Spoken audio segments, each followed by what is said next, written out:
Shalom to Jackie. Never forget Jackie. So good to be with you tonight on HQ. I've missed you.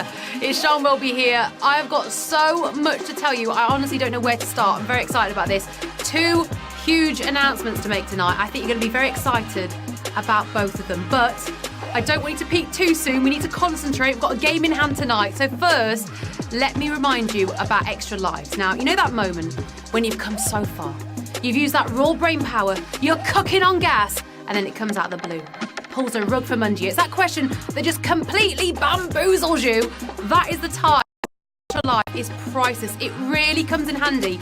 And with all the announcements I'm making tonight, let's just say they might come in handy. That's all I'm saying. Very, very exciting. First, though, let's get that grey matter all warmed up and ready. You know the drill.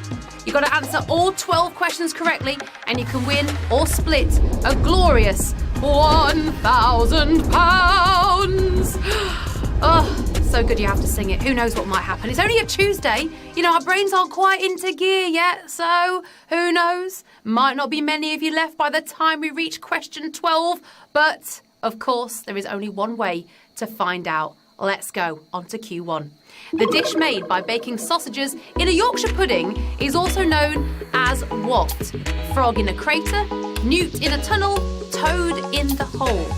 All three of them sound absolutely disgusting, but actually one of them is delicious. It's been the height of British cuisine for over 200 years. But which ridiculous name did we give it?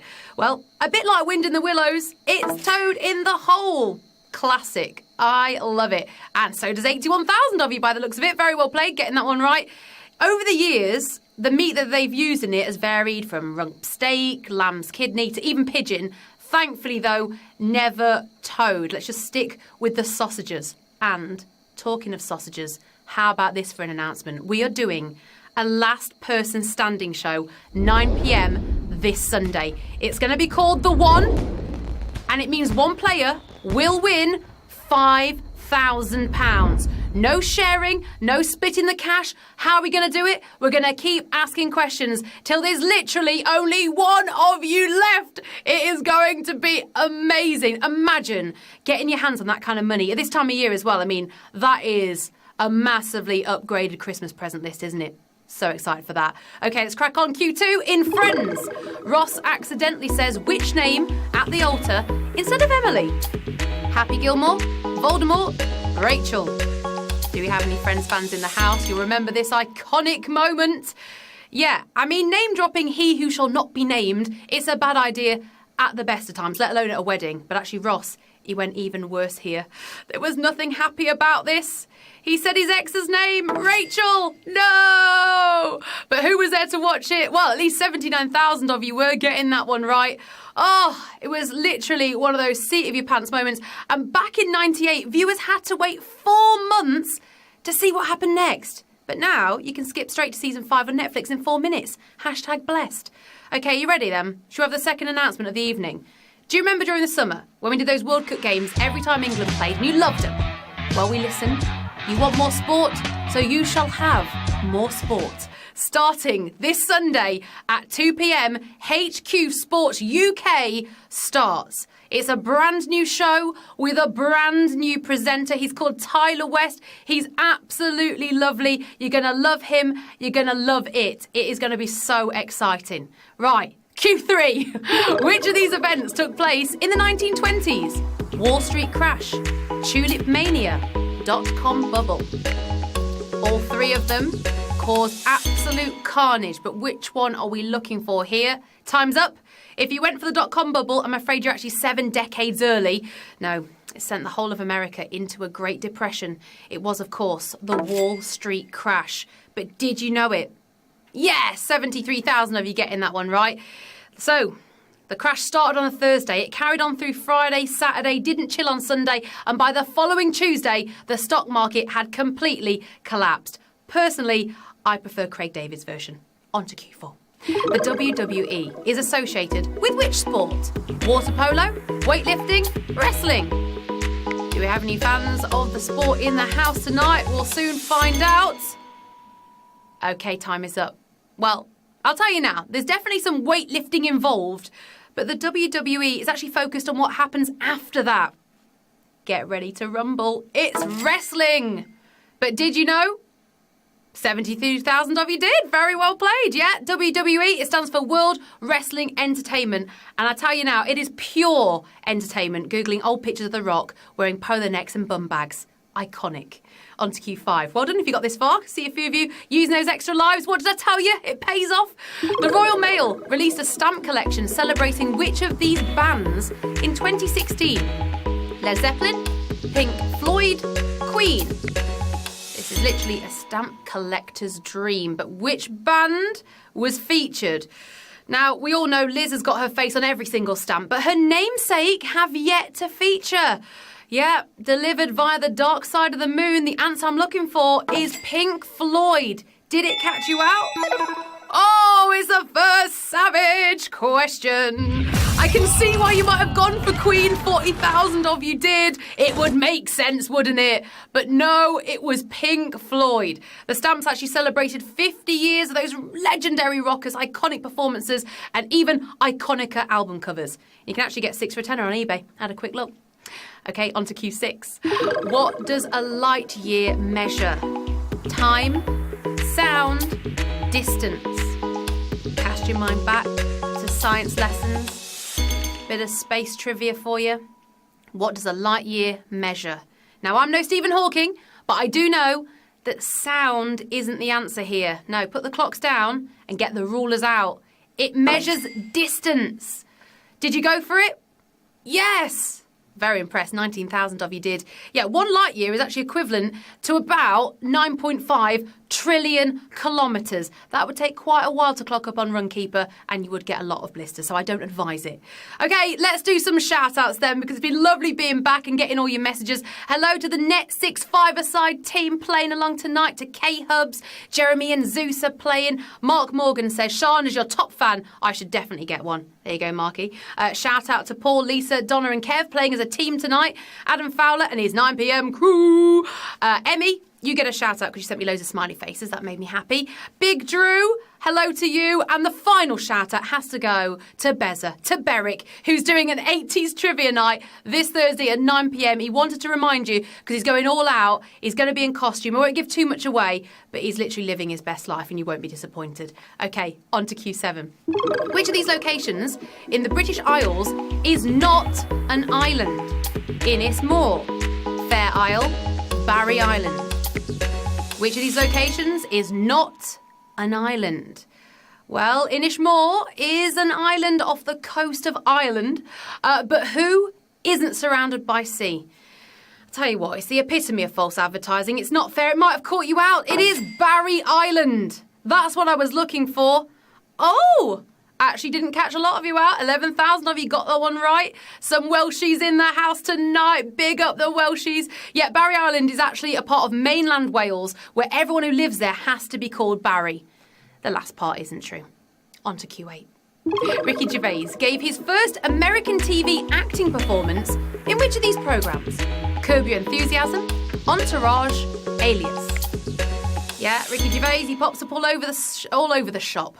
But where was his first American TV acting performance? It should have been The Office. But I mean, we all know what happened there. No, picking mystery over Marky Mark. It was Alias. Did that get you? Oh, yes. Yeah, it's the second savage of the night. Yeah, a lot of you now use those extra lives. That's what they're there for. Use them if you've got them. You're on question 8. It's so worth it to stay in the game. Ricky Gervais, he has appeared in Curb Your Enthusiasm, but he actually showed up on ABC's spy drama First. So well done if you got that one right. A little bit tricky there. On to Q9. Well done if you come this far. Who was the first woman in England to publish a book in English under her own name? Jane Austen, Mary Shelley, Catherine Parr. These are 3 iconic women, but we're only looking for one of them. Now, she did scare the absolute bejeebers out of us in 1818 with Frankenstein, but even Mary Shelley was beaten to this one. No, surviving a very different type of monster. It was Catherine Parr. Do you know your history? Oh, it's another savage. We've got to call it. We're losing almost 3,000 of you on that question. 1,107 of you getting it right. Catherine Parr, the 6th wife of Henry VIII, fluent in 5 languages, but stuck with English for 1545's, quite a long time ago, prayers or meditations. I've not read it. On to Q10. Which of these international sides was only added to the FIFA 18 computer game in May? Croatia, Mexico, Sweden. This is that moment where playing FIFA pays off. All that stick you got from your other half, if it gets you through on a Q10, it was worth it. Now, they all showed up for this year's World Cup.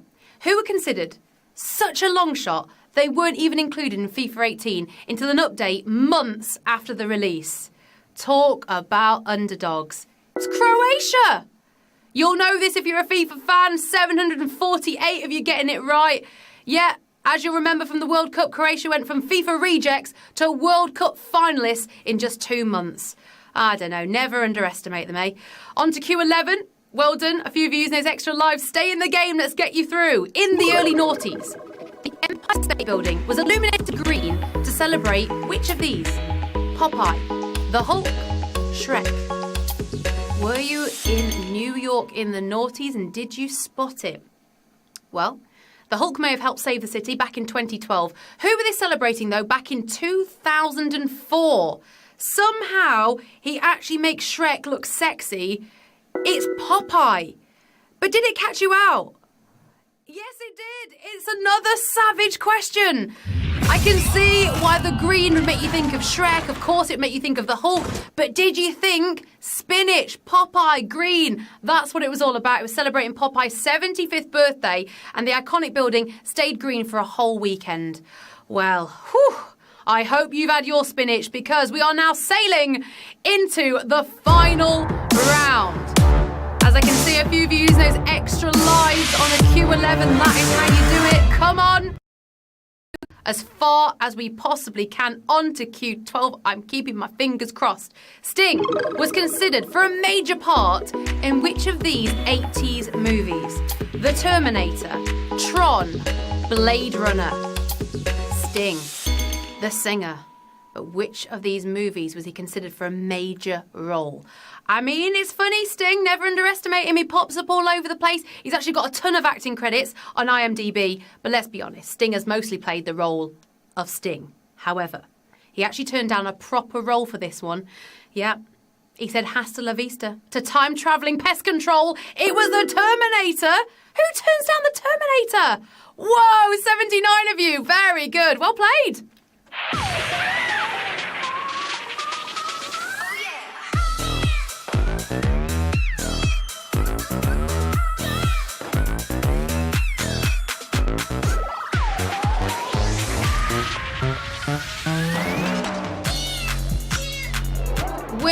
Winner, chicken dinner. And you can have a little chicken dinner tonight on us. £12.66, not bad for a random Tuesday evening. Well done to Rob, to NW97, Ellie Katie, Spirit Guides, Taylor123, to Riley, to Lewis Brown, Miss Bon Jovi, Fenwicky, Jenny B18, Ungray My Cash, Goku, Gary, Prince. So good. 79 winners. Very well played.